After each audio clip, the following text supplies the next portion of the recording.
Speaking of reliability, a podcast with good friends talking with you about reliability engineering topics.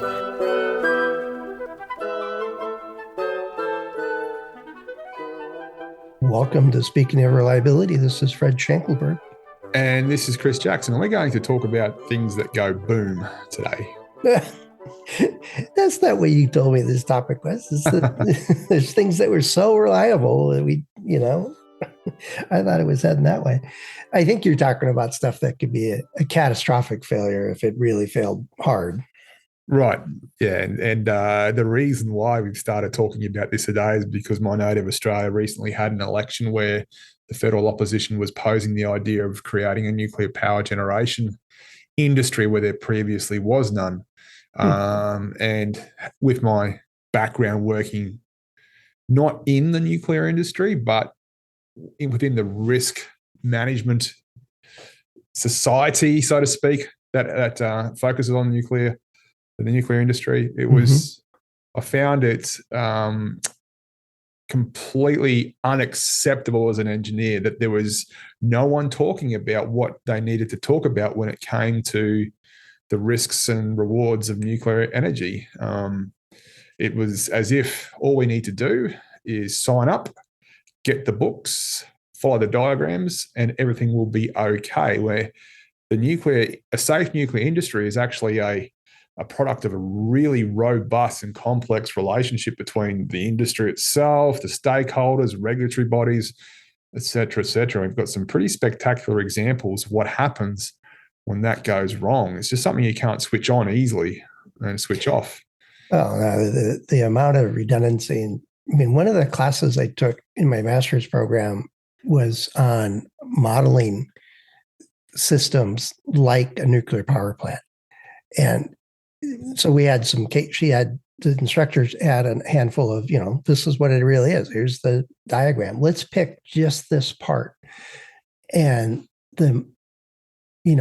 redundancy wasn't just two pumps. It was two different pumps installed by different people in on and on and on, in multiples of all kinds of stuff. And the amount of science went into it and trying to calculate the overall system availability or reliability when each individual subsystem in it was more reliable than a 737. It was ungodly amount of pressure to get it absolutely as close to perfect as you can. And then we have examples where all of this forethought and precautions and all kinds of other, and for a variety of different reasons, then failed. The trouble is they make the news.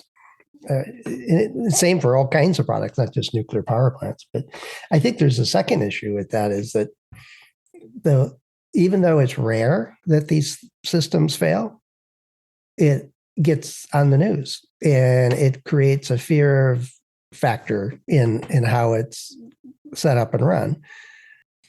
I'm a physicist by undergrad schooling, and I took nuclear engineering, and that the biggest problem for me when I look at the whole systems is what do you do with the spent fuel rods? That's right. We still haven't figured that out. No one seems to be, very much not in my backyard. But one of my, it's frustrating for me, again, inside the industry where people talk about Fukushima and say, well, that wasn't that bad. Why wasn't that bad? Because no one died as a result of the explosions. And the partial meltdowns. And we go, interesting, but 200 people died from the evacuation. And that's actually lauded as some sort of statistic to demonstrate the safeness of nuclear power. And I think the point is fundamentally missed. From my perspective, the nuclear industry is a fantastic ongoing case study about human psychology, if nothing else. The whole idea of the staff, or much of the staff in nuclear power generation plants, is to essentially sit there 24/7 and do something when something goes wrong. And that can perhaps be a once in a career moment, but when that thing happens, you need to be ready to go. And one incident that springs to mind is, well, not incident, one issue was there was a nuclear generator that had its certification removed by the Nuclear Regulatory Committee in the United States because they found that operators were sleeping on the job. Not only were they sleeping, they actually created a pretty robust system to essentially put sentries and garrisons out to keep watch for those who took turns sleeping inside the operations room. And that was a peach bottom nuclear generator. If that sends shockwaves to any listeners living nearby, but it's a great example of what will happen inevitably when humans are left to their own devices with seemingly, in their minds, no ramifications of essentially sleeping on the job. Either that's because they don't think anyone will catch them, or they believe that the risk of that nuclear power generation plant exploding on that night when they are there is so small that there's no real issue if they're taking naps. And the psychologist in me goes, you know what, that's actually a symptom of a pretty ordinary culture where if they're doing that in that situation, Lord knows what else is going on in terms of actually keeping the plant safe and working. Well, yeah, there's that part of it. But if the maintenance crews and any retrofits or repairs or replacements are done, there's active work there. There's active thinking, and if I don't get this right, it's going to leak, and then we won't have coolant, and so I better get it right. But I also, when you're talking about that, I'm thinking of the people in the early autonomous driving, semi-autonomous, I guess there's some level classification, which I forget what these were. But somebody was going down the freeway in Florida I think it was a Tesla, and the system was driving the car down the road. It was like autopilot plus auto steering. And the system missed a white semi truck pulling out onto the freeway because it was just kind of obscure in the background. It was white clouds behind it, kind of whatever the reason was. And the driver was totally distracted, might have even been sleeping. And people were pointing to that as being, see, that'll never work. But I think that psychology part was that driver going, it's a dead on straight, smooth road. And I've done it 100 times and it works great. I'm going to check my phone or take a nap or whatever. Is that the kind of thing you're thinking of? Or are you thinking more of the management system or the design of the system? I think it all comes from the same, part of the brain. Where I'm sure a real psychologist out there will say, no, that's a XY syndrome, and this is, the theories, and they're all competing to get it named after them with their papers. That's right. But it's just that humans are inherently bad at dealing with things that happen rarely. That's an evolutionary adaptation where we are, in a way, inherently lazy people because it makes no sense to unnecessarily expend energy from an evolutionary standpoint. Thinking back, the Neolithic and when things were really tough out there before we had phones. But you wanted to conserve energy when you didn't need to expend it, and that's where those motivations of laziness come from in a way, and they manifest themselves in different ways today. But when something is not worth having energy spent on it, your body is telling you to stop spending energy on it. And that can often include thinking. Our brain uses a lot of energy. And so it's just a thing that we need to deal with, or not need to stop pretending we can design out of a mechanical system. There is no way you can design the most magnificently reliable and robust nuclear power plant, but if you let people have that psychological issue I'm intimating at run rampant or be in charge of key decisions, eventually something will go wrong. And the problem with nuclear power plants is that when something goes wrong for a nuclear power plant, that can essentially affect an entire continent, perhaps sometimes even the world. And so that's why they are quite reliable in terms of from a numerical perspective, but because the consequences are so bad, they have to be, which makes it even harder to keep on top of their reliability from a psychological perspective. And so going back to the initial point I was making, I found it very frustrating that we had politicians and amateur nuclear engineers in Australia. Hint, there are none. Pretty much, that's not true. We have a small nuclear a reactor which is deliberately low power, one of those ones which sit in the bottom of a pool so you can walk across the top of it while it's doing its thing, to generate or create isotopes for medical conditions and for medicine, I should say. But we've got absolutely no pedigree in terms of the big nuclear power generation plants, which are designed to create as much energy as possible. They're the ones which are historically troublesome. Yeah. And there's a lot of power in those, but there's, for every one you hear about, there's 20, a lot of them are in France, but there's 20 or so reactors that are just been cranking out energy for the last 30 years and nobody even thinks about it anymore. It is a pretty robust and reliable system, but I get your point is that if you trust the autopilot or you year after year, nothing's happened. It's hard to stay sharp. The element of surprise is a tactical advantage when you allow your enemy to just become complacent. I think that's preys on that same idea. Oh, there's nothing happening here. We just, like you said, we don't want to spend the energy on it. But I have no idea how you get around that. It's a challenge, but it's like there's no. I think the engineers and us want to sort of build something and certify it as there. It's never like that. It's like being healthy. You can't just work for a year, become healthy, fit, strong, whatever it is, and say, okay, I'm here now, and then stop. Not only that, I did that mistake, and then I kept eating like I was still working out like a crazy. Right? Yeah, I'm looking forward to the medical community really investing their time and money into working out this syndrome I've uncovered, where I think it's similar to you, Fred, where you stop exercising and you start eating aggressively for over a decade, and all of a sudden you lose your strength and fitness. That's yeah, that's a condition. Somebody should study that. Yeah, I need to drop everything, but. But it's once you get to going back to the real world, it's being healthy is not a single project. It's a lifestyle. Another example is, this is close to home for you in terms of San Francisco, Fred.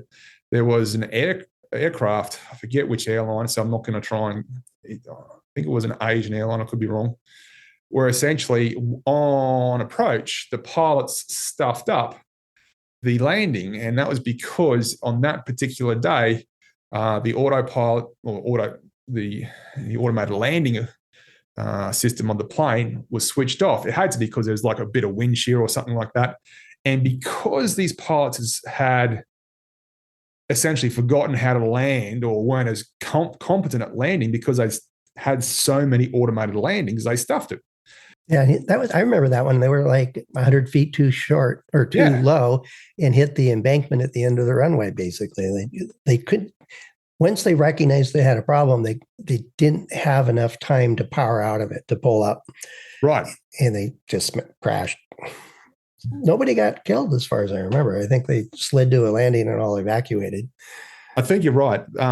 But it's another example of just the psychology and of, I don't need to, so I'm not going to. And yeah, there is something to be said for automated landings because they are so much better and smoother. Well, another example of this is, my wife deals with the New Zealand Forum. We've traveled there a number of times, and so she's helping other people figure out where to go or what to do and stuff like that. And one of the things that the locals especially are, and the news media and politicians concur, is that if you do a long flight, don't drive a long distance. And if you're coming from where the wheel of the car is on the other side, really don't drive right after you get off a long flight. And just about everywhere is a long flight. I think Sydney is 3 hours still. Yeah, I wouldn't call that long, but yeah, a lot of people who visit New Zealand come across Pacific Ocean or from Asia, which is it's no joke. It's no joke. It's a long flight, and one of the issues is that when you're tired, you're kind of, if you're driving a vehicle, you're relying on your old habits and your old, you don't even conscious of it. You're too tired, and you just drive. Now, if the car's on the other side of the road, the steering wheel's on the other side, I don't know if that's just an American thing, but I think there's a few other countries that drive on the left side versus the right side, or whatever. It's flipped between US and Canada versus Great Britain, for example. And so Diane just had a mantra, stay right, stay right, stay right. It's kind of keep me in the proper lane, or whatever the phrasing was.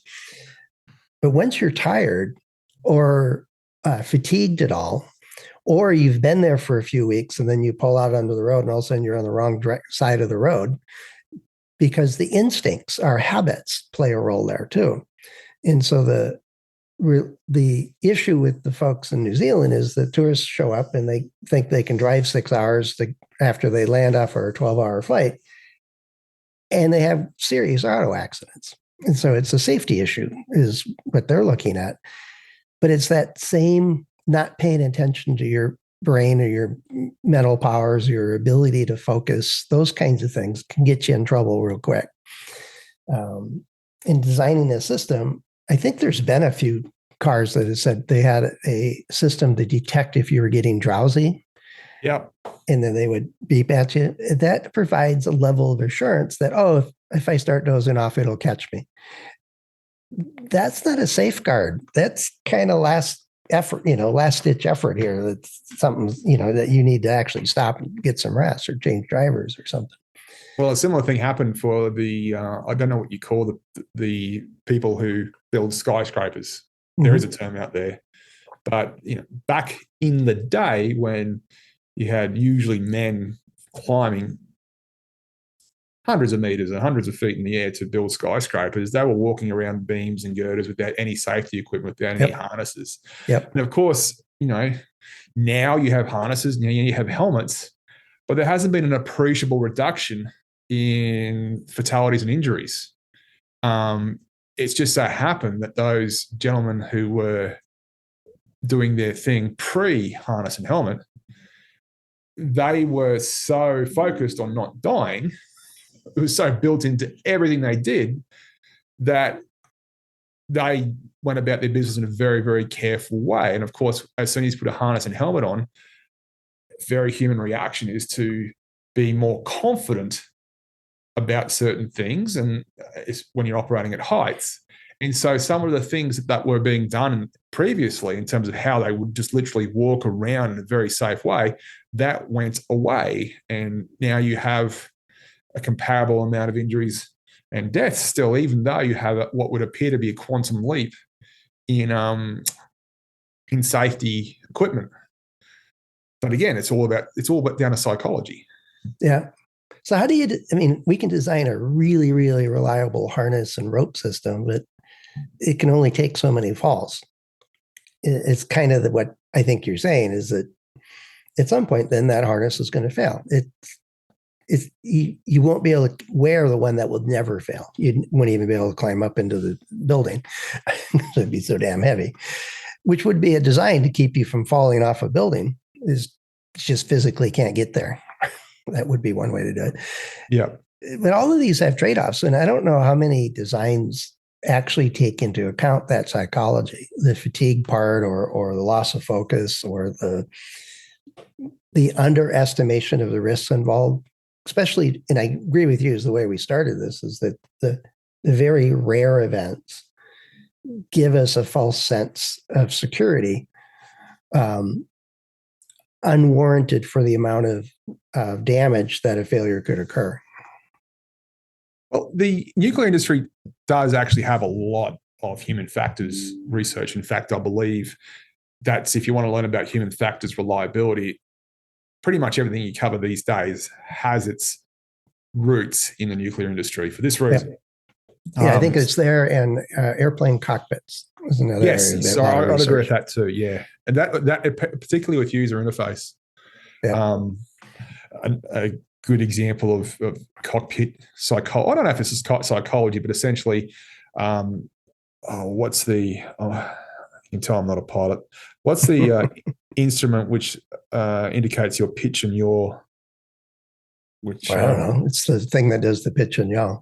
Yeah, so the pitch and yaw thingy. Technical term for it. Yeah. Just hopefully people can keep up. Which essentially most days, most planes these days has a fixed horizon, and the instrument It shows like a set of wings, right? Goes yes, across it it. has Yeah. looks like a set of wings which are like tilted left or tilted right, depending on how far left or right you're. Aircraft is relative to the horizon. Right. Okay. But the Soviet era aircraft were the opposite way. They had their fixed wings, and it was the horizon that would change directions. Because that's what you would see out of the cockpit. You would see the horizon shift, whereas Right. you're sitting in a seat. Yeah. And so essentially, at a glance, if you look at this not altimeter, but this, the pitch and yaw thingy, if you would have a quick look at it, you'd see a dominant line tilting in a particular direction. It just so happens that if you had a quick look, that dominant line would be the horizon for the Soviet aircraft, which would be tilting to the right if you're essentially turning left. And look, the same instrument in the same plane on a Western aircraft, also turning left, the dominant line would be tilting left. And so there were a couple of crashes where Soviet era or Soviet trained pilots essentially corkscrewed into the ground, and they were competent pilots. There's no issue with their training, no issue with their skill sets. It's just that they spent decades on planes where that dominant line was tilting one way, and then they started flying Western manufactured planes where that dominant line was tilting the other way. And in a pressure situation where you need to make split-second decisions and make a quick glance at the instrument board, they saw that dominant line on the pitch and yaw thingy and thought they were turning one way as opposed to the other. So they turned into a death spiral as opposed to leveling out the plane. I don't know if it's psychology, but well, it gets to that. It's the human factors part of how we interpret things and train and habits and so on. Now there's more to it, and it's a difficult one in human factors in general. And we should probably come back and talk about human factors and design for reliability type stuff at some point. But it gets more complicated pretty quick. And so if we could just get the people out of the system, and then it would be good. Yeah. Yeah. Well, that's the problem. I mean, everyone's talking about the advent of AI and how people are just going to be no longer useful. That's not entirely true. And the reality is a nuclear power plant always needs to have human on board because stuff happens. Yep. But if you look at the big three, what are the big three nuclear accidents of all time?